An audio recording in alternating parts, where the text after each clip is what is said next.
Lauren. Y en menaje del hogar, marcas como Villeroy Bosch, Vista Alegre, Ibra y también WMF y Le Creuset. Aprovecha esta oportunidad única solo para clientes con tarjeta de compra El Corte Inglés. ¿No la tienes? Pues es muy fácil, puedes solicitarla en nuestra página web o también en cualquiera de nuestros centros. Recuerda, solo hasta el 10 de junio disfruta de descuentos en más de 1000 marcas con la venta privada del Corte Inglés. En tienda, en la web y también en la app. Tarjeta emitida por Financiera El Corte Inglés y sujeta a su aprobación. Consulta condiciones y marcas participantes en el departamento o en elcorteingles.es. Si caminas solo, irás más rápido. Si caminas acompañado, llegarás más lejos. Luna Sevilla es su asesor patrimonial de referencia. Prestando nuestros servicios como agentes de Caser Asesores Financieros, somos una empresa con amplia experiencia profesional y una clara apuesta por la formación de calidad, la información transparente y objetiva y por el asesoramiento financiero personalizado y continuado. Si desea más información, visite lunasevilla.es o llámenos al 91 762 34 42. Mira, entra en valladolidtraspasa.es y ahí aparece. Ah, pues está muy claro. Los que quieren traspasar su negocio y los que están buscando. ¡Qué buena idea! COE Valladolid, a través de la web valladolidtraspasa.es, facilita que se encuentren empresarios que quieran dejar su negocio con emprendedores que estén buscando el suyo. El asesoramiento es personalizado. Una buena idea. Acción financiada por el Ayuntamiento de Valladolid. Los grandes deportistas como Carlos Alcaraz siempre quieren más. ¡Más! ¡Más! Nueva gama de El Pozo Bienestar más proteínas. Pavo, pollo y jamón cocido, ahora con un extra de proteínas. Para los que quieren siempre más. El Pozo, 70 años siendo uno más de la familia. Prepárate para la diversión sin límites en la Costa del Sol. En Estepona, Selvo Aventura. Descubre la vida salvaje con especies fascinantes. En Benalmádena, Selvo Marina te invita a sumergirte en un mundo marino lleno de experiencias únicas. Y eleva la emoción a nuevas alturas con vistas impresionantes en el teleférico Benalmádena. 3 destinos, una aventura inolvidable. Si eres emprendedor, profesional o empresario y quieres estar al día en los temas que afectan a tu empresa, Cultura Emprende es tu programa. De la mano de Alejandra Rompedrique, Víctor Delgado y Ángel Calvo Mañas, conocerás las experiencias de otros empresarios y estarás al día en marketing, formación, tecnología, fiscalidad, eventos y más. Los viernes de 6 a 7 de la tarde en Radio Intereconomía.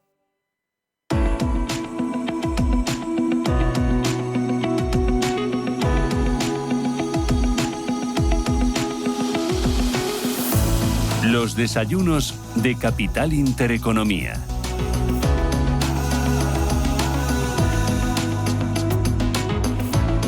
Fundación La Caixa patrocina este espacio.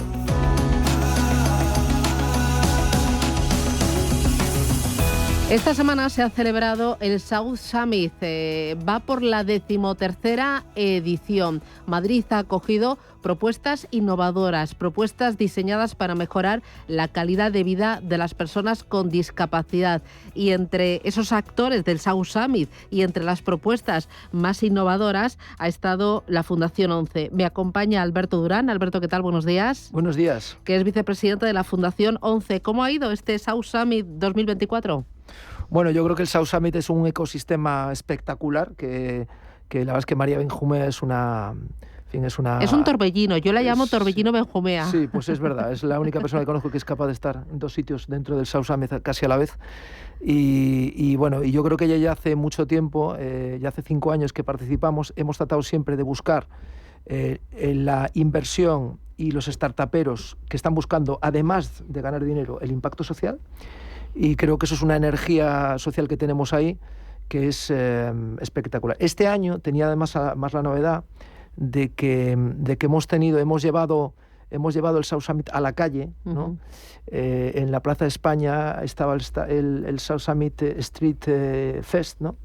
Y lo que hemos llevado es una serie de herramientas, un robot que acompaña a las personas con discapacidad en entornos hostiles, un entorno hostil o complicado, por ejemplo, es una estación de... Vete a San Martín en estos días, en estos años, ¿no? A ver si no es complicado, ¿no? O un centro comercial a veces, o un hospital, ¿no? Que a veces dice, oye, ¿dónde está tal sitio? Bueno, son sitios muy hostiles, ¿no?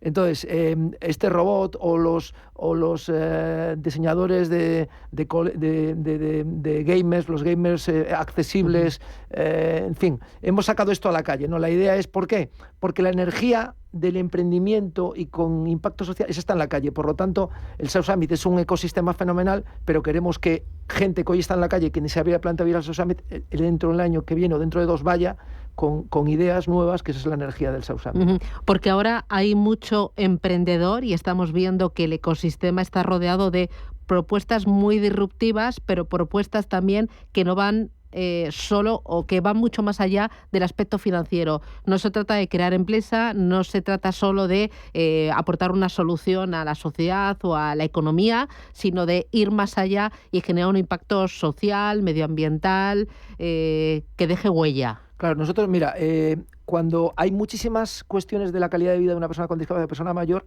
que les podemos ayudar, ¿no?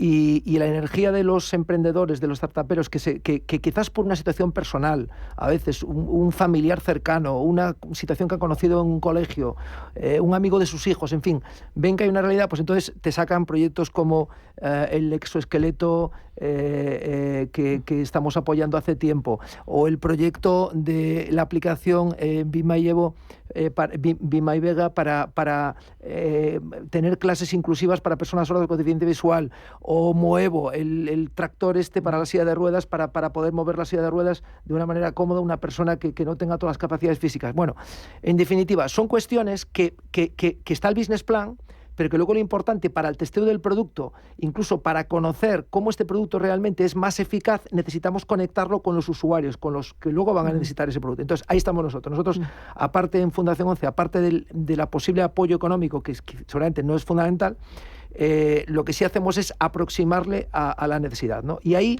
hemos apoyado más de 20 proyectos, de los 20 hay una supervivencia ahora mismo del 95%, se han creado 100 empleos y han conseguido levantar 11 millones de euros, ¿no? Que lo cual, estamos hablando de proyectos pequeños, no estamos aquí hablando de grandes proyectos, pues me parece que de momento es un track record bastante bueno. Claro, tenéis esas escuelas, ese fomentar el emprendimiento desde las escuelas con un proyecto Por Talento Challenge, que habéis convocado una nueva edición y entregáis los premios ahora en junio, ¿no? Mediados de junio. Sí, nosotros lanzamos muchas iniciativas. Allí, de hecho, hubo también una competición de startuperos que quieren buscar impacto social, y un poco, efectivamente, la idea es siempre estar retando, ¿no? Hay que retar a la sociedad, retar al mercado, decir, oye, tenemos esta necesidad. La propia ONCE Innova es un proyecto también en donde se busca la energía del afiliado a la ONCE, del trabajador a la ONCE, para decir, oye, ¿qué cosas podemos arreglar, ¿no? Y luego convocar a los startuperos que están ahí fuera, gente, oye, tengo este problema, este reto, ¿cómo lo resolverías, ¿no? Yo creo que esos son motores que vamos poniendo, ¿no? Y que yo creo que ahí fuera hay gente magnífica que están deseando tener un reto para intentar resolverlo, ¿no? Sois un claro promotor de la accesibilidad, como mejora de la economía, además de mejora de la vida de muchas personas que lo necesitan, ¿no?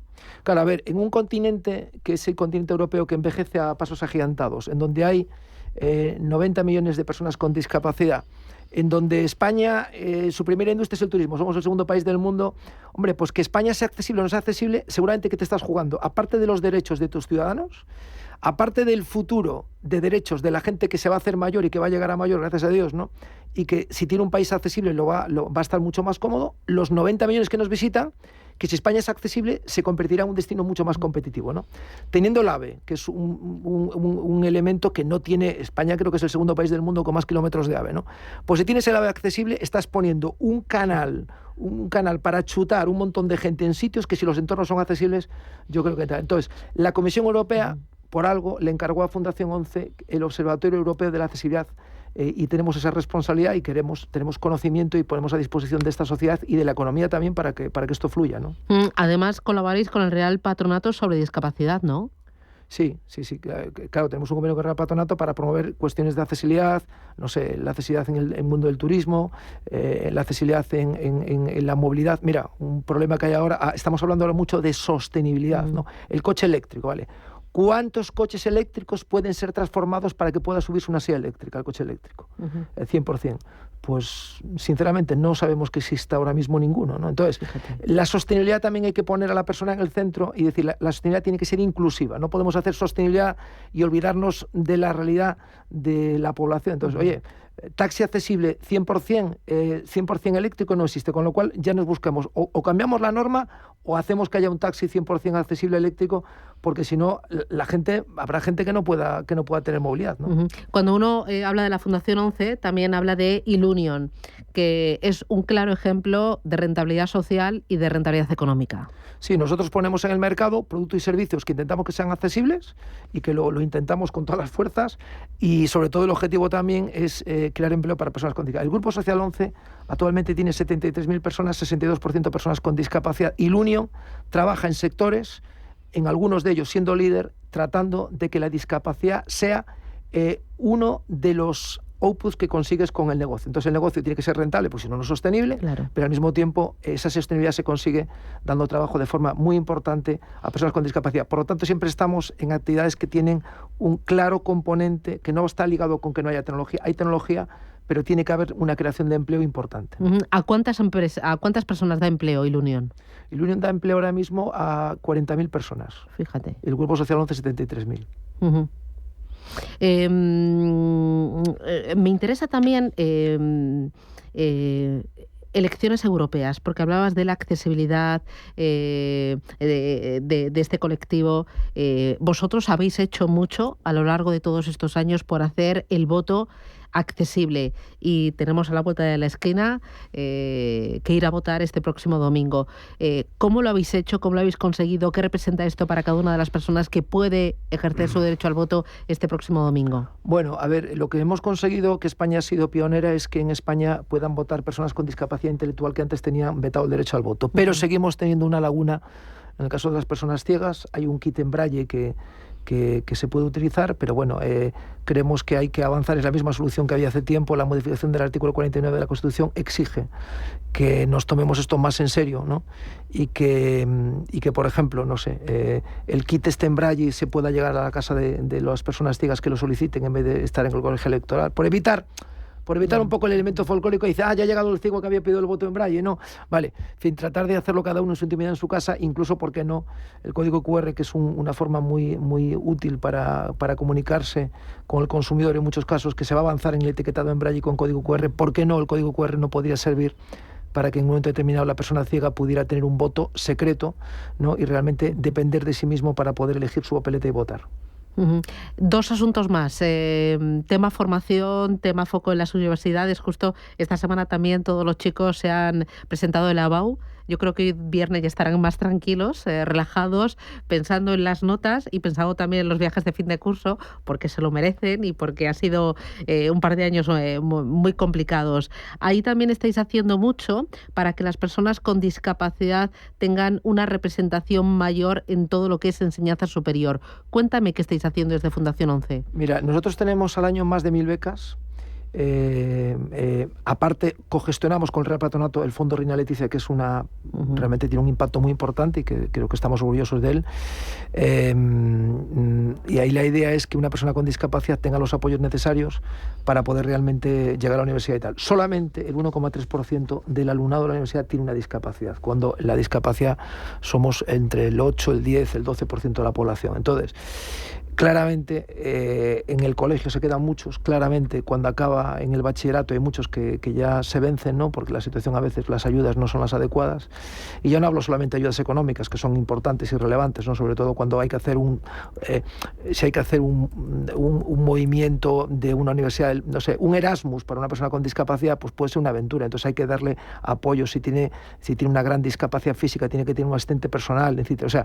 O un intérprete de lengua de signos. Hay cuestiones muy complejas que dependen de que el sitio donde vaya también estos temas los entienda. Entonces, nosotros somos un operador muy importante, somos el operador más importante en apoyo de la movilidad internacional, de las ayudas de posgrado, de doctorado, etcétera, de grado, etcétera. Pero aún así, a pesar de esa ayuda importante, pues el número de personas con discapacidad en la universidad todavía sigue siendo bajo. Y es muy importante. ¿Por qué?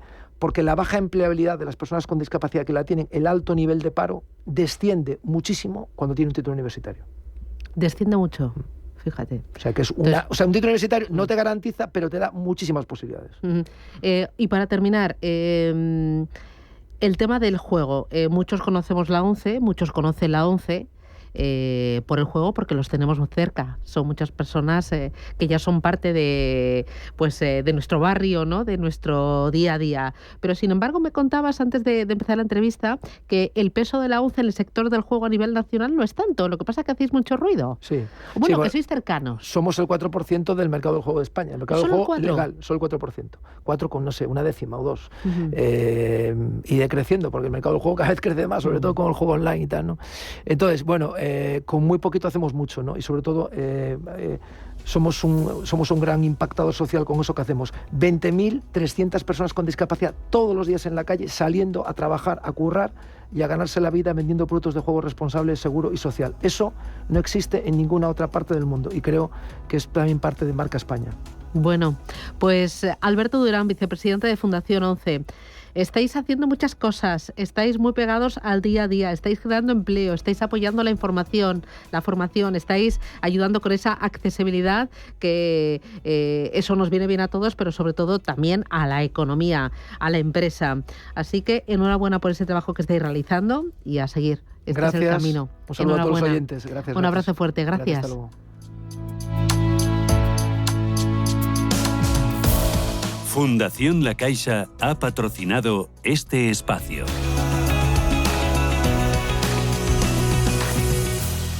A 100 metros de ti viven Marta y sus 2 hijos. Compagina varios trabajos, pero no llega a fin de mes. Y acude a los bancos de alimentos como más de 1 millón de personas en nuestro país. Únete a Ningún Hogar Sin Alimentos y dona haciendo un Bizum al 38014 o entrando en ningunhogarsinalimentos.org. Ayuda de kilómetro cero. La Fundación La Caixa y CaixaBank a favor de los bancos de alimentos. ¿Sabes qué es neofunding inmobiliario? Es invertir en WeCity.com en activos inmobiliarios. Es invertir en préstamos con garantía hipotecaria a partir del 10% anual y desde 6 meses. Es diversificar con transparencia y seguridad en Madrid, Costa del Sol, Levante y Baleares. Regístrate hoy en WeCity.com con el código Intereconomía y recibe una bonificación para tu primera inversión. ¿Listo para revolucionar tu forma de moverte? Descubre Zero Motorcycles, líder mundial en motos eléctricas, con modelos como Zero S, DS y FXE, ahora accesibles si tienes carnet A1 o carnet de coche más 3 años de experiencia. Vive la adrenalina con cero emisiones. Zero Motorcycles, el futuro es eléctrico. Infórmate en zeromotorcycles.com o visita tu concesionario más cercano. En la Universidad de Valladolid creamos futuro desde el siglo XIII, con 24 facultades, 70 titulaciones, 180 grupos de investigación, con un servicio de relaciones internacionales de referencia en contacto con más de 2.000 empresas y fomentando el emprendimiento. La Universidad de Valladolid te lo pone al alcance. Atrapa tu futuro. Estudia en la UVA. Prepárate para la diversión sin límites en la Costa del Sol. En Estepona, Selvo Aventura. Descubre la vida salvaje con especies fascinantes. En Benalmádena, Selvo Marina te invita a sumergirte en un mundo marino lleno de experiencias únicas y eleva la emoción a nuevas alturas con vistas impresionantes en el teleférico Benalmádena. 3 destinos, una aventura inolvidable. Si te gusta el séptimo arte, Vivir de Cine es tu programa.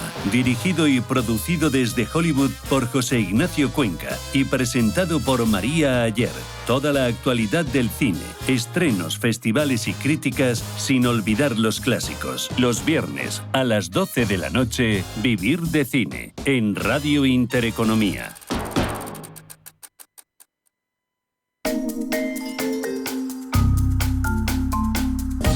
Hace unos años la agricultura era la principal fuente económica de un país. Ahora, con la remodelación de la economía, los nuevos modelos de producción contribuyen a apuntar a otros empleos como los motores de esta.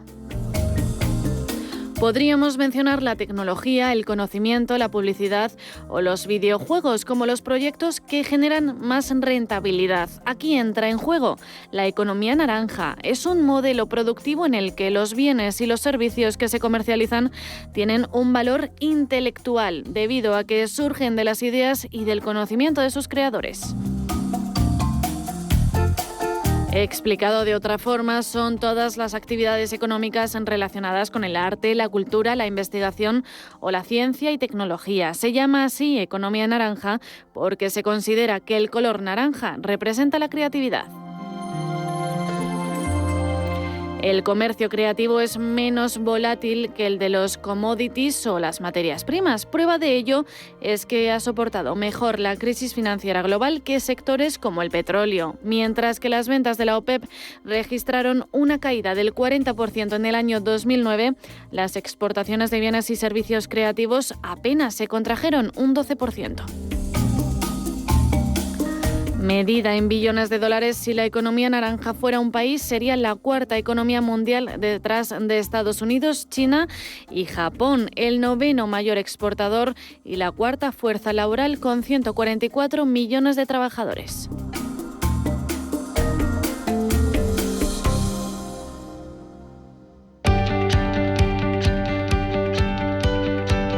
Foro Empleo en Capital Intereconomía.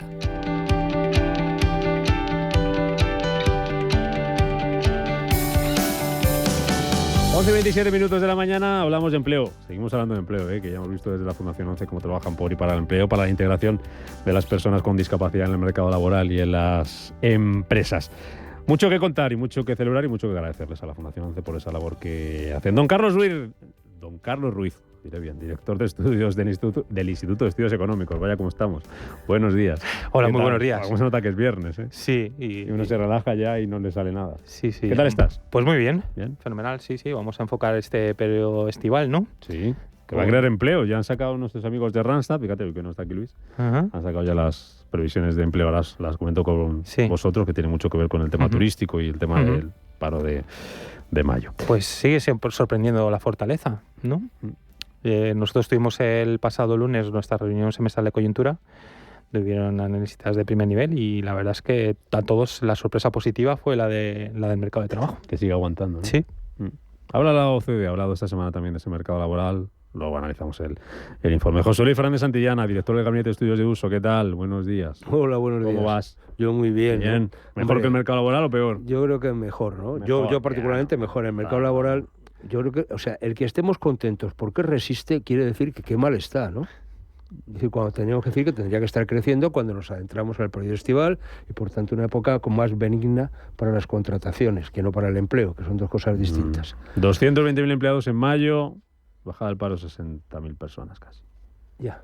Eso son, ¿qué te dices? Pues es el tercer peor mes de los últimos 11 años, quitando los dos de la pandemia, con lo cual si quitas el 20 y el 21, pues maravilloso, ¿no? O sea, estupendo. O sea, si te da... Quiero decir, si es que, hombre, de verdad, que hacerse... no ¿es malo? No. ¿Es maravilloso? Tampoco. Y por tanto, sean ustedes un poco serios, ¿no?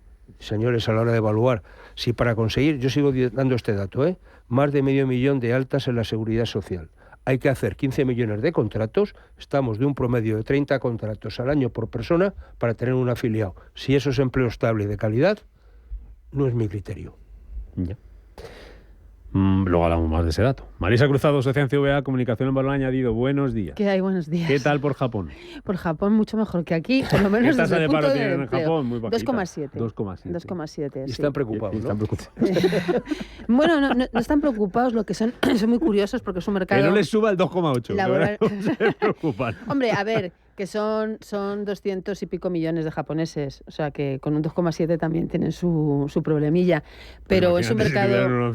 Es un mercado laboral, ya. Es un mercado laboral muy cerrado, que es muy endogámico, no abren empleo a extranjeros, quiero decir, entonces es difícil entrar, pero parece que no les va mal, o sea que algo bueno estarán haciendo, sí. Pero una maravilla. A ti el dato de paro de mayo que conocíamos esta semana y que tiene mucho que ver con el turismo, que hablamos de esas previsiones de Randstad, porque la hostelería ha generado de esos 220.000 empleados, mucho de educación, que no se le... en términos anuales, la educación. O sea, en el mes de mayo han sido 15.000, poco más.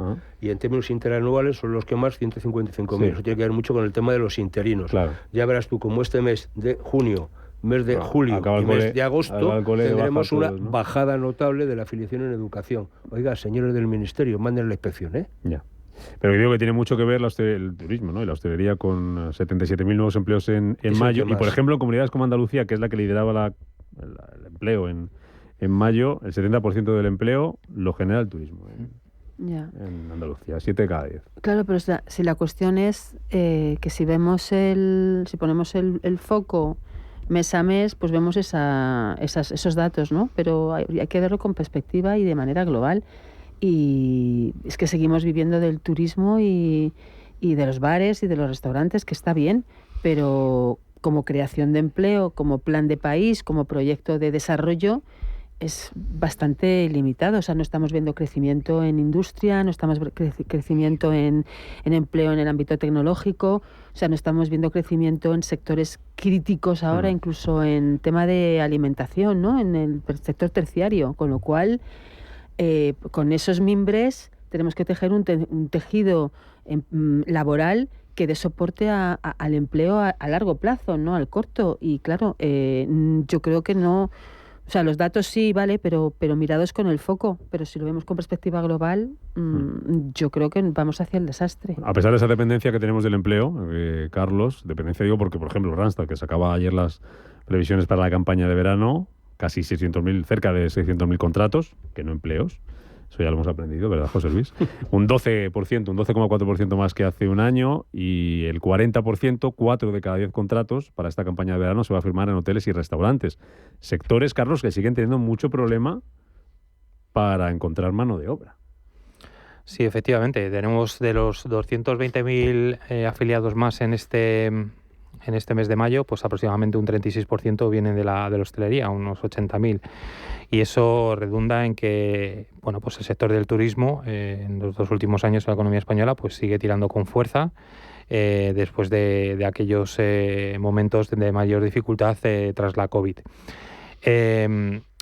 Destaca también que este fuerte crecimiento del empleo no se corresponda con una reducción del paro, y eso yo creo que es la principal distorsión, el principal hándicap que está acusando la economía española, y que tiene muchísimo que ver también con esta, digamos, necesidad o falta de mano de obra que están detectando los empresarios de la hostelería, ¿no? Yo creo que en el pasado, la penúltima encuesta de EBAE, del Banco de España, pues si aproximadamente el 40% de los empresarios tenían dificultades para encontrar, o habían encontrado dificultades para encontrar mano de obra, este porcentaje subía hasta el 55% en el caso de la hostelería, y eran pues casi 20 puntos más de lo que sucedía hace un año. No solamente tiene que ver con una mayor demanda del sector, que no puede ser acometida, sino también con factores estructurales, ¿no? Más es un tipo de empleo pues que se centra mucho en colectivos con menos educación, en colectivos jóvenes, y que además pues incluye también la necesidad de unas mejores condiciones que se puedan ofertar desde el punto de vista de transporte y vivienda, ¿no? Que en estos casos también están pues dificultando el que, bueno, pues la contratación por parte de estos empresarios. Y ya por último también comentar que pese a que el sector del turismo es el que está sustentando estas cifras de empleo, pues tiene como hándicap la baja productividad, ¿no? Y yo creo que también es una de las cuestiones que debería señalarse para intentar compensar estas debilidades que el sector presenta, y que podrían compensarse pues con medidas que fomentaran pues la competitividad de este sector, que pues es nuestra principal industria. ¿Vosotros cómo lo veis, José Luis, el problema de falta de mano de obra que va a obligar al sector, si no le está obligando ya a ponerse las pilas, mejorar condiciones, pagar más? Y lo analizábamos y lo poníamos sobre la mesa aquí hace unas cuantas semanas. Si el empresario hostelero tiene que pagar más, eso le puede repercutir en precio en el producto. ¿Estamos dispuestos los consumidores a que nos cobren el café a 2,5 en vez de a 2? Es que al final, cuando vas a tomarte un café, te lo tomas. Quiero decir, luego pagas, ¿no? Igual en vez de dos cervezas te tomas una. Te tomas una, ¿no? Claro. Entonces esta es la cuestión, yo creo que estamos viendo. Es decir, y luego yo creo que tenemos dos perfiles, ¿no?, de los consumidores. Unos que la vida les ha ido, relativamente bien, o no les ha ido muy mal. Y entonces, por supuesto, son los que pueden estar llenando esas terrazas, tomarse el café y la caña y todas estas cosas tan estupendas, ¿no? Y que bienvenidas sean, ¿eh? Pero luego hay otro conjunto de gente muy importante. Los últimos datos que se han dado de situaciones de pobreza son un poco escalofriantes, ¿no? Si hablamos de gente mayor, estamos hablando de un 21% de gente que está en riesgo de pobreza. Si hablamos de... se ha incrementado notablemente la gente que está en riesgo de exclusión social y de pobreza, ¿no? Por encima del 21%. Y del 25, 26, y si hablamos de la pobreza infantil, que al final los niños no son pobres, son sus padres, pues es un lío, ¿no? Te vas por encima del 34, si no recuerdo mal. Hombre, esta gente no les da para tomarse mucha caña, ¿no? Entonces me parece que las cosas hay que ponerlas en su sitio. A mí me parece que el tema de la hostelería es verdad y me parece estupendo y lo que está demandando, y es lo que a veces puede faltar, es un empleo más cualificado. Quiero decir, la persona que se dedica al ámbito de la hostelería o la restauración y tiene una buena cualificación se coloca sobre la marcha y en muy buenas condiciones.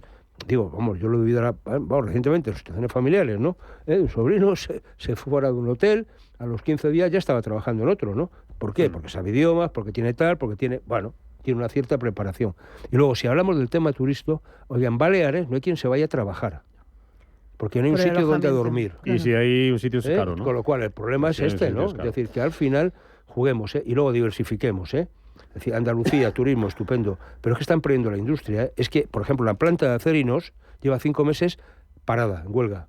Y lo que están planteando es reducir de 5 a 3 turnos. Oiga, si la industria que tenemos no funciona y no tira, pues hombre, a lo mejor también seguramente las administraciones, más allá de mantener una buena calidad en la medida de lo posible del turismo, yo creo que hay que distinguir del turismo de cogorza, del turismo normal o del turismo de más standing, que bienvenido sea, de potenciar un poco lo que es el ámbito industrial, ¿no? Que son trabajos de más valor. 30 además, segundos, Marisa, porfa. Sí, apuntar solo que es un sector además transversal y por lo tanto el problema es que si suben precios de contratación, de sueldos, etcétera, en zonas muy turísticas, en aquellas zonas donde no son turísticas tipo Extremadura, en fin, otras zonas de España que no tienen ese tirón, van a tener que pagar los mismos salarios con condiciones mucho peores, es decir, se les va a poner otra problemática a ellos sobre la mesa, ¿no? Porque evidentemente es que es muy difícil comparar salarios o recaudaciones o facturación en un hotel en la Costa del Sol o en la Costa Brava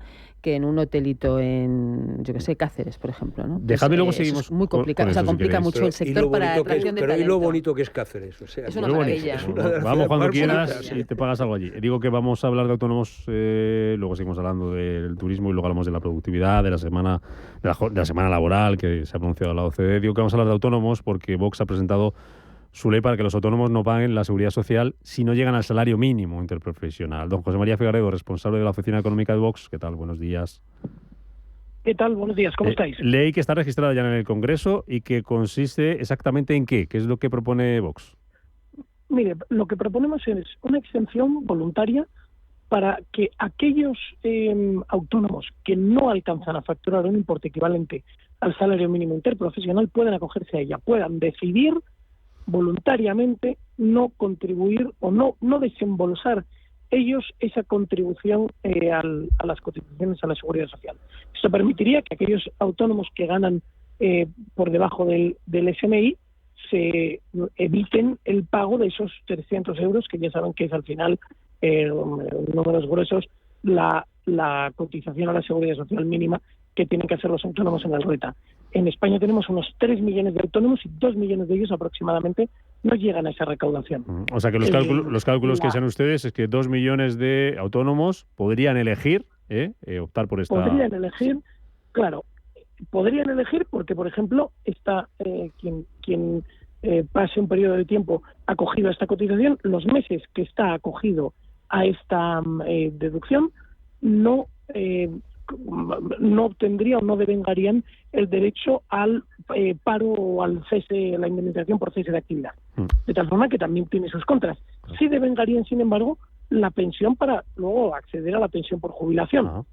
Y el cálculo que tenemos es que este importe o esta medida supondría un agujero para las arcas públicas de unos 6.000 millones de euros que deberían recortarse de varias partidas que también hemos seleccionado y señalado en la iniciativa que hemos redactado, que básicamente sería eliminar una parte de las subvenciones directas que se conceden al año, que según las cifras del año 2022 ascendieron a 30.000 millones.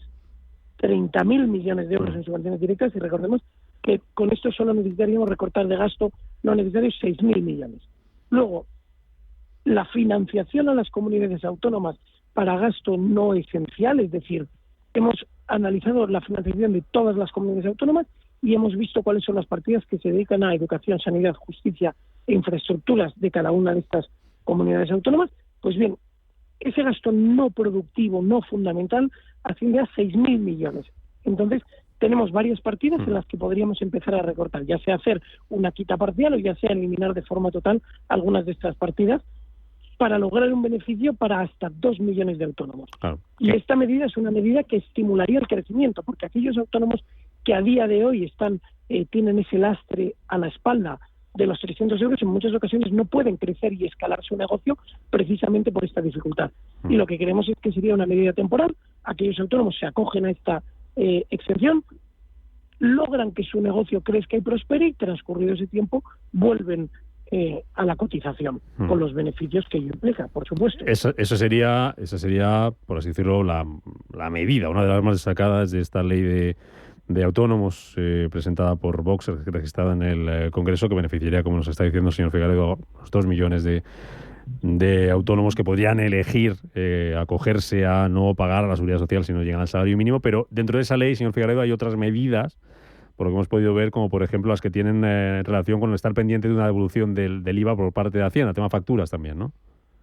Así es, porque lo que proponemos es que aquellos autónomos que tengan pendiente una devolución por parte de la administración pública puedan posponer el pago de los impuestos que a ellos les corresponda sin que se devengue tipo de interés, intereses por mora, ni que haya recargo de ningún tipo. Es decir, hasta que la administración no te devuelva todo lo que tiene que devolverte, tú no estás obligado a abonar aquello que tengas. Esto ya está registrado en el Congreso. Nuevo, ¿próximos plazos? Ya está registrado, lo registramos la semana pasada. Estamos pendientes de que el Gobierno nos lo vete, impida su tramitación, como acostumbra hacer cada vez que presentamos. ¿Por qué cuentan con ello ya? Una iniciativa económica. Bueno, el Gobierno está sistemáticamente vetando todas aquellas iniciativas de contenido económico que presenta Vox. Se acogen a una formalidad que es que tienen una potestad para no tramitar normas que supongan incremento en el gasto o reducción en el ingreso. Como decimos, nuestra iniciativa realmente es neutra, puesto que aunque reducimos la recaudación, indicamos dónde debe reducirse el gasto, de tal forma que es neutra para los presupuestos generales del Estado. Sin embargo, el Gobierno, haciendo un uso abusivo claramente de esa prerrogativa que le concede la norma del Congreso, nos está vetando sistemáticamente todas las leyes que hemos presentado. El Gobierno ha vetado la ley del ELA de Vox, ha vetado la ley para derogar el impuesto de sucesiones y donaciones también de Vox, ha vetado la reforma del IRPF que hemos presentado hace un mes, y no nos cabe duda de que tratará de vetar esta norma también. Vamos a confiar, pero bueno, ahí estamos para seguir dando la batalla. A ver si está la buena, señor Figueredo. Bueno, no, en el Gobierno no podemos confiar. En este Gobierno no confiamos en los jueces, confiamos en el amparo de las instituciones, pero tristemente en el Gobierno no podemos confiar. Bueno, pues vamos a ver si está la buena, a ver si los números les salen. Vamos a dejarlo ahí un poco en el aire. Bueno, aquí está contada, aquí está explicada esa ley de autónomos con esas medidas presentadas por Vox como medida estrella, que los autónomos no paguen la seguridad social, aquellos que no lleguen al salario mínimo. Don José María Figueredo, responsable de la Oficina Económica de Vox. Que vaya bien. Muchísimas gracias. Gracias. El Gobierno es muy de vetar, José Luis, ¿eh? Bueno, sí, pero bueno, en general, eso, ¿no? En general, pero eso es una ley que lleva, no es de este Gobierno, es de decir que tú no puedes plantear por proposiciones de ley donde se implique un aumento del gasto o una disminución de los ingresos, y por tanto el Gobierno tiene esa capacidad, ¿no?, de alguna manera de velar por las cuentas públicas, teóricamente, ¿no?, por las cuentas públicas, y sobre todo, fijaros, este año donde no tenemos presupuesto, ¿no?, con lo cual todavía la cosa se complica. Y no más, pasa nada, no pasa nada. Hombre, no pasa nada, porque cuando quiere el Gobierno saca una orden ministerial y entonces modifica la ley de presupuestos última que hay, que es la del 22, y incrementa una partida de gasto, y no pasa nada. Quiere decir que eso acaba de publicarse en el BOE. No pasa nada. Yo no voy a entrar a discutir este tipo de cosas. de las propuestas, ¿no? Que me parecen legítimas, cada partido hace sus propuestas o no. Pero en este tema de las cotizaciones, cuando se habla del salario mínimo, tiene que haber una relación con las bases mínimas de cotización que están vinculadas al salario mínimo. Nosotros llevamos años desde el sindicato diciendo que hay que hacer destopar la base mínima de cotización y que la gente cotice por lo que ingrese ese mes. Es decir, si yo ese mes he tenido un ingreso de 800 euros, cotizo por 800, pero no por 1.200. ¿Y qué te parece que si no llegan al salario mínimo de ahí no hay claro, es que si tú no llegas al salario mínimo no cotizas. Claro. Pero ¿por qué? ¿Por qué voy a dejar de ir echando dinero a la huchita, entre comillas, para mi futura pensión y para que sea un poco mejor? Porque el problema de fondo es cuando ese autónomo tenga 70 años, acceda a la pensión, ¿con qué vive? Y eso no nos olvidemos, porque después todo el tema de los servicios sociales, todo el tema de la atención a la gente mayor recae sobre las arcas del Estado. Y lo que hay que hacer también es ser un poco previsores para que el mayor llegue a esa situación en las mejores condiciones posibles, ¿no? Es un tema, sobre todo a mí lo que me ha preocupado de lo que se ha comentado es que haya 2 millones de autónomos que estén en esa situación, facturan por debajo del salario mínimo interprofesional. O sea, me parece, o sea, si eso es así, es absolutamente terrible, entre otras cosas, por lo que estamos hablando, por el futuro de esas personas cuando se hagan mayores y tengan que jubilarse con esos niveles de facturación que no les está dando lugar al ahorro, evidentemente, y pagando los autónomos, eso por un lado. Y luego otra cosa que hubiera sido interesante conocer es si no pagas cuota de autónomos, te sales del régimen de atención de la seguridad social, de la sanidad. La cobertura, si tú no cotizas, no estás cubierto por la cobertura universal, te tienes que ir a urgencias, como hace la gente que entra en el país. O sea, quiero decir, es un tema como muy complejo, que yo no sé si desde el punto de vista de una ley, cómo está estructurado, cómo está armado, pero es una cuestión que afecta no solamente a que paguen menos o no, sino a temas de asistencia sanitaria y a otra serie de cuestiones. Entiendo que si la ley llegara al Congreso, que ya nos ha dicho no va a llegar, pues sería una cosa que habría que limar, matizar y imagínate, plantear, claro, estamos hablando de que al final la gente que no está cotizando de ninguna de las maneras no tiene según qué servicios. Ojo con lo que estamos diciendo. Y al lado de 2 millones de personas. Yo no sé si ese dato es así, pero es Carlos, terrorífico. Sí, sí, la verdad es que sí. Mira el reloj ahora. Bueno, yo creo que pone encima de la mesa una de las cuestiones que se acaba de comentar Marisa, ¿no? Que es la situación de dificultades que tienen muchos de estos colectivos para obtener una renta mensual. Hay que decir que la actividad del autónomo en cierta medida tiene un riesgo inherente a su propia actividad, como la de cualquier empresario. Y sí que este tipo de iniciativas yo creo que tienen un mayor arraigo, con mayor éxito, si vienen pues consensuadas con los principales responsables y representantes de los colectivos que están afectados, ¿no? Y además siempre hay que mirar, yo creo que también una triple vertiente. Por una parte, que no se debe menoscabar el sistema de protección social, tanto del sistema específico del RETA como del conjunto general del sistema de protección social.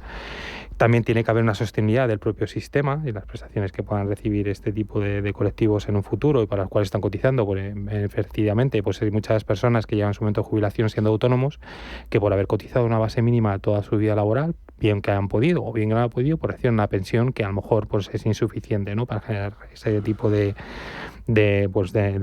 renta de necesidad, ¿no? Y luego también, pues mira, por supuesto, como se ha comentado, la propia situación financiera de este colectivo que bueno, pues con la última reforma están obligados, entre comillas, o están más vinculados a los ingresos que puedan recibir todos los meses a su respectiva cotización. Nosotros en el Instituto publicamos la semana pasada un informe sobre el tema de la equidad en el sector público y observamos que las transferencias monetarias recibidas por parte de los ciudadanos procedentes del sector público estaban concentradas en un 31% en el quintil con mayor renta. Bueno, pues si nosotros ese porcentaje lo situáramos al nivel promedio de la OCDE, estaríamos hablando de un 19%, más o menos, en la OCDE, donde el mayor quintil con mayor renta recibe ese tipo ese porcentaje de prestaciones y de referencias monetarias en especie, y esto, acercarnos a esos parámetros de los países más avanzados, supondría un ahorro aproximadamente de un 2% del Producto Interior Bruto. que bueno, podrían destinarse pues a una mejora de la eficiencia del gasto, por supuesto también, o a reforzar la situación de los quintiles con menor renta que en este momento pues perciben transferencias monetarias por parte del sector público. Entonces es muy acertada la idea de bueno, pues vamos a ver qué coste puede tener una medida de estas, que puede ser ventajosa desde el punto de vista actual para el colectivo. Que lo tiene, pero buscar efectivamente, qué parte del gasto, qué parte del ajuste necesario para poder compensar la financiación de estos tipos de medidas. Bien traído lo de la OCDE, porque vamos a terminar por ahí, nos queda muy poco, que esta semana en un informe hablaba de varias cosas, entre ellas animaba al gobierno a ir a por la jornada laboral, a reducir la jornada laboral para mejorar la productividad. Decía también que la reforma laboral había traído mejoras para esa productividad, entre otras cosas ha reducido la temporalidad, y que subir el salario mínimo no ha destruido empleo.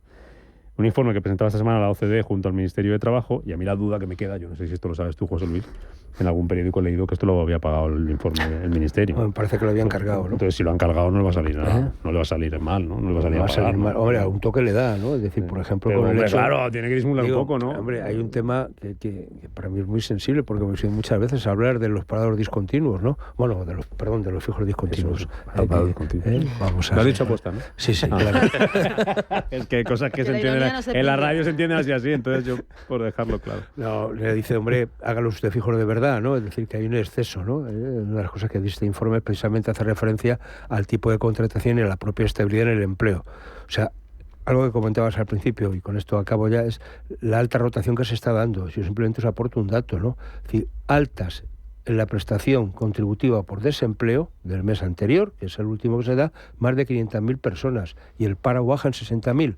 Pues quiere decir que han salido otro 500.000 más, ¿no? Un poco más, 600.000. Claro, este es el problema, que entra 500.000 y salen otro 500.000. Y eso es lo que está funcionando en nuestro mercado de trabajo, con gente que entra y sale continuamente. Y la permanencia en el puesto de trabajo, la duración media no llega a 3 meses. Bueno, pues chachi, ¿no? No sé, yo es que creo que hay a veces que las recomendaciones hay que ver de dónde demonios salen, porque, en fin... Hablando de lo de las recomendaciones y lo de la jornada laboral, había una encuesta, hablo de memoria, porque no lo he traído, que decía que 8 de cada 10 españoles estaría dispuestos a reducir su jornada laboral sin rebajar el salario. Claro, y yo decía, ¿qué están pensando los otros dos? Normal. O sea, decir, 8 de cada 10, sí, los otros dos. Pues están pensando que en ese poco tiempo de trabajo que tienen que hacer el doble. Vale. Bueno, o que están pensando que se la van a reducir, pero bajándole el sueldo y no quieren.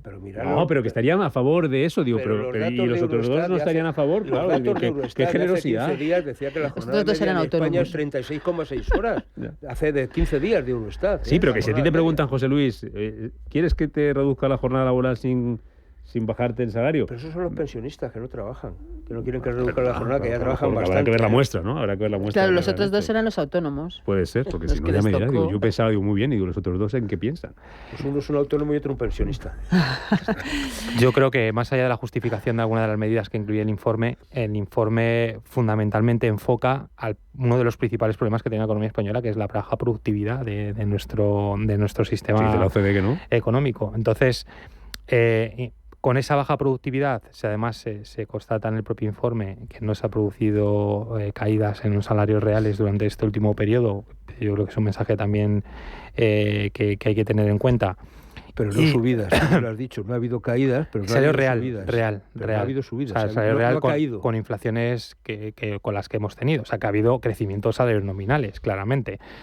Y la cuestión es que mide dos políticas que están encima de la mesa, una que ya está introducida, que es el efecto del SMI, y sorprende también que el efecto del SMI del incremento del salario mínimo interprofesional no haya generado el empleo esperado. Es más, la OCDE dice que ha destruido empleo en el colectivo más afectado. La verdad que la caída del empleo que estima pues no es sustantiva, pero bueno, ha tenido una incidencia negativa sobre el mercado de trabajo.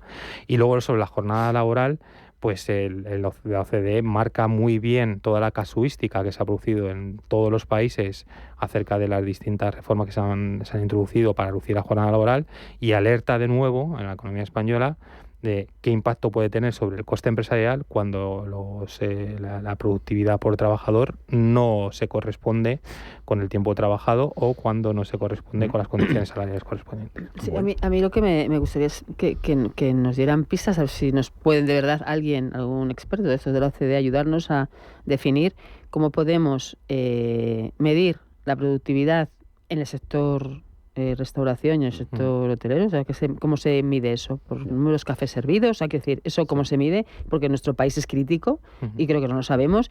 Y luego, ¿cómo quieren que se reduzca la jornada en un país como el nuestro, donde es sector servicios y donde la gente, o sea, los horarios, justamente cuando la gente termina de trabajar es cuando la gente se va a divertirse, con lo cual, en un país como el nuestro, las cafeterías y los restaurantes no pueden reducir jornada y cerrar a las 8 de la tarde, quiero decir. O cambiamos de forma de vida y nos volvemos todos noruegos. En vez de abrir a las 11, claro, cuando más tarde te acuestes, más tarde te vas a levantar. El café te lo tomas en vez de a las 8 a las 12. Se me estaba ocurriendo que a lo mejor los dos personas estas de la encuesta que no querían reducir la jornada laboral son estos que tú has dicho muchas veces que no quieren pisar por casa y que se ponen las reuniones a las 8 de la tarde para que cuando llegue el niño ya esté bañado. Y pues a lo mejor son estos. Y a mí, ni aunque me pague lo mismo, la jornada laboral no me la reduzca, que yo estoy muy bien. Yo estoy muy bien en la oficina. También. Alguno conocías tú así, ¿no? Sí, alguno conocía, ¿no? Pues igual son esos. Pero eso era antes. Seguro, ¿no? que sí. Marisa Cruzado, José Luis Fernández Santillana, Carlos Ruiz, un placer. Pasad buen fin de semana, que votéis, como se decía que votéis bien, que sabéis cómo se dice en estos casos, hay que votar, pero hay que votar bien el domingo. Sé muy buenos, pasad buen fin de semana. Igualmente. Adiós. Nos vamos, camino ya de las 12 del mediodía, con las noticias de media mañana y después con la media sesión con Rafa Jiménez. Buen fin de semana y les espero aquí, 10:30 de la noche el domingo. Programa especial, resultado de elecciones europeas. Es que aunque los colegios aquí en España cierran a las 8, hasta las 11 nada. Hay que esperar a Italia, que cierran a las 11. Ya me dirás. Pues aquí estaremos esperando. Así que a las 10:30 les espero aquí. Adiós.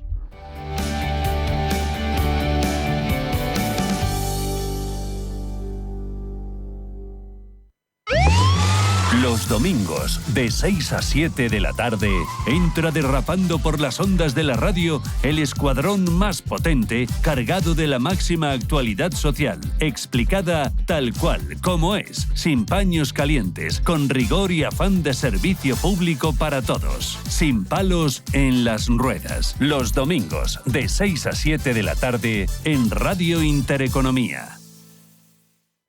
30 años de información económica. Intereconomía. 30 años contigo.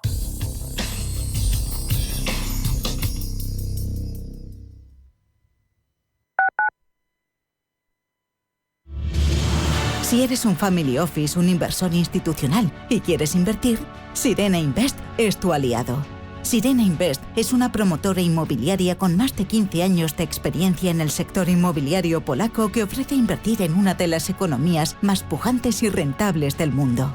Polonia. Recuerda, sirenainvest.com con Y o llámanos al 648 019495.